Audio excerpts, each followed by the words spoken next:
పెళ్ళిళ్ళల్లో ఫంక్షన్స్లో చేసే బెండకాయ పకోడీ ఇంట్లోనే ఎలా తయారు చేసుకోవాలో చూసేద్దామండి.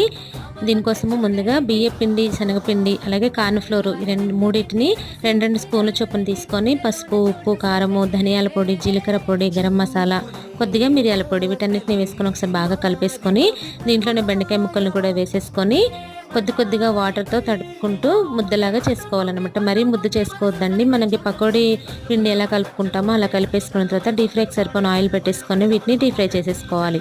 ఇవి మంచిగా వేగిపోయిన తర్వాత వీటిని బయటికి తీసేసుకొని ఒక బౌల్లో వేసుకొని కొన్ని పల్లీలని, అలాగే 4-5 వెల్లుల్లి రబ్బల్ని, కొద్దిగా కరివేపాకు, పచ్చిమిరపకాయలను కూడా వేయించేసుకొని వీటిలో కలిపేసుకొని పైనుంచి కొద్దిగా ఉప్పు, కారం చల్లుకొని తింటే చాలా టేస్టీగా ఉంటుందండి. ఇవి సైడ్ డిష్లో కూడా చాలా బాగుంటుంది. మీరు కూడా తప్పకుండా ట్రై చేయండి.